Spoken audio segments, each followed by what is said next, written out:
شخصیت بقید حیات ہے، اور ان کا سایہ اللہ تعالیٰ اور زیادہ لمبا اور قائم و دائم فرمائے۔ ہمارے اکابرین میں سے ایک شخصیت ہے ہمارے پڑوس کے ملک میں کراچی کے اندر، شیخ الاسلام حضرت مولانا مفتی محمد تقی عثمانی صاحب دامت برکاتہم ادام اللہ فیوزہم علینا۔ اصل تو مجھے حضرت دامت برکاتہم کی کچھ تحریر اور کچھ باتیں آپ کے سامنے پیش کر دی۔ انہوں نے ایسی مجلس کے موقع کے اوپر کچھ باتیں کہی ہیں اور مجھے بہت پسند آئی، تو میں انشاءاللہ وہ اخیر میں عرض کروں گا۔ تو عزیز بھائیوں، اللہ کا بہت بڑا فضل ہے اور اللہ کا بہت بڑا احسان ہے کہ اللہ نے مجھے اور آپ کو رمضان المبارک کا مہینہ عطا فرمایا، اور اب بس گنتی کے دن رہ چکے ہیں۔ اللہ ہمیں اس کی بھی قدر کی توفیق عطا فرمائے۔ عزیز بھائیوں، ہم کس زبان میں اللہ کا شکریہ ادا کریں اور کس زبان میں اللہ کا فضل مانے کہ اس رب کریم نے مجھے اور آپ کو رمضان المبارک کا مہینہ عطا فرمایا۔ وہ مہینہ عطا فرمایا کہ جس مہینے کے بارے میں تمام مہینوں کا سردار بتایا گیا، اور رمضان کا وہ مہینہ ہے، اللہ اکبر، کہ رمضان کے مہینے کے اندر اللہ کی رحمتوں کا نزول ہوتا رہتا ہے، اللہ کی برکتوں کا نزول ہوتا رہتا ہے، اور اللہ کے انوارات کا نزول ہوتا رہتا ہے۔ خیر عزیز بھائیوں، ہم کس زبان میں اللہ کا شکریہ ادا کریں کہ اللہ نے مجھے اور آپ کو رمضان کا مہینہ عطا فرمایا، اور رمضان میں روزے جیسی عظیم الشان عبادت بھی عطا فرمائی۔ اللہ اکبر، روزے کی کیا فضیلت ہم نے اپنے مولانا سے سنائی ہے، میں زیادہ اندر نہیں جاتا۔ اللہ کا بڑا فضل ہے کہ رمضان میں روزے بھی عطا فرمائے، اور روزے کے ساتھ ساتھ اللہ نے ہمیں تراویح عطا فرمائی، اور اس تراویح کے اندر اللہ نے مجھے اور آپ کو قرآن پڑھنے اور سننے کی توفیق بخشی۔ یہ اللہ کا کتنا بڑا کرم ہے۔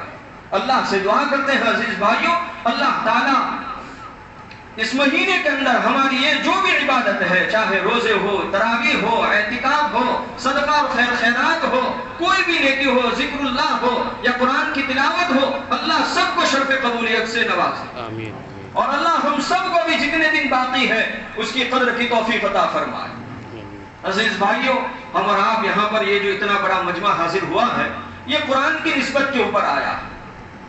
اللہ اکبر، قرآن مجید اللہ کی وہ کتاب ہے کہ جس کتاب کا دیکھنا بھی عبادت، جس کتاب کا دکھانا بھی عبادت، سننا بھی عبادت، سنانا بھی عبادت، پڑھنا بھی عبادت، پڑھانا بھی عبادت، اور قرآن کا سیکھنا بھی عبادت، سکھانا بھی عبادت، اور سب ذرا زور سے بولو، اس قرآن کے اوپر عمل کرنا سب سے بڑی عبادت۔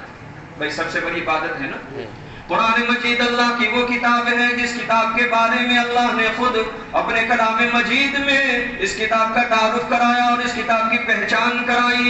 اللہ پہلے بارے میں قرآن مجید کا تعارف کراتے ہیں، اللہ پہلے بارے میں فرماتے ہیں الف لام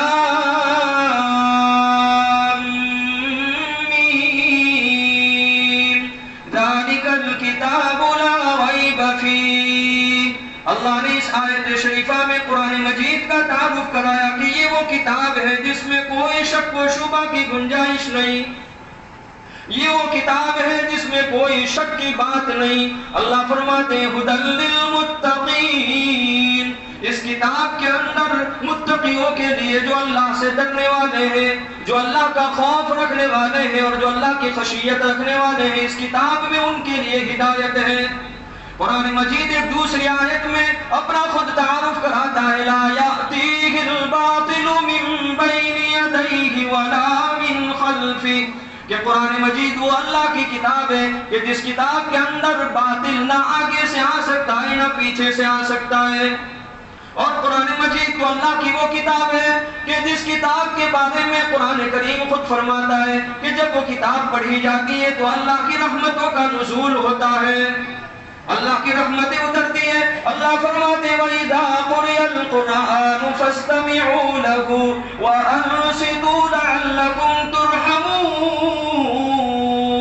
قرآن مجید جب پڑھا جاتا ہے اللہ کی رحمتوں کا نزول ہوتا رہتا ہے۔ عزیز بھائیو، یہ قرآن مجید اللہ کی وہ کتاب ہے کہ اللہ کی رحمتوں کا نزول ہوتا رہتا ہے، اور قرآن اللہ کی وہ کتاب ہے کہ جس کا صرف محبت کی نگاہ سے دیکھنا بھی بڑی عبادت اور بڑی سعادت ہے۔ عزیز بھائیو، یہ جو ہم قرآن مجید پڑھتے ہیں، جو سنتے ہیں، یہ کوئی معمولی کتاب نہیں ہے۔ علماء کرام نے لکھا ہے کہ یہ قرآن مجید جو ہم آپ پڑھتے ہیں سنتے ہیں، سب سے پہلے اللہ نے اس کو پڑھا۔ بھائی کس نے پڑھا؟ اللہ۔ سب سے پہلے خالق نے پڑھا، سب سے پہلے قرآن مجید کو اللہ نے پڑھا۔ اور یہ بھی لکھا علماء کرام نے کہ یہ دنیا نہیں تھی، کچھ نہیں تھا۔ اور آپ کو معلوم ہے سب سے پہلے اللہ تعالیٰ نے حضرت آدم علیہ السلام کو پیدا فرمایا۔ بھائی کن کو پیدا فرمایا؟ حضرت آدم علیہ السلام کے پیدا کرنے کے 50,000 سال پہلے۔ بھائی کتنے ہزار سال پہلے؟ 50,000 سال پہلے اللہ نے قرآن مجید کو پڑھا، اور اس میں بھی اللہ نے سب سے پہلے قرآن مجید کی 2 سورت کو پڑھا۔ ایک تو سورہ طٰہٰ جو 16ویں پارے میں ہے، اور ایک سورہ یاسین جو 22ویں پارے میں ہے۔ اللہ نے سب سے پہلے ان دونوں سورتوں کی تلاوت فرمائی اور ان دونوں سورتوں کو پڑھا۔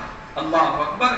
کتنا عظیم الشان کلام ہے کہ جس قرآن مجید کو اللہ نے سب سے پہلے پڑھا۔ اسی لیے تو کہتے ہیں یہ خالق کا کلام ہے، مخلوق کا کلام ہے ہی نہیں۔ یہ خالق کا کلام ہے، یہ دنیا والوں کا کلام نہیں۔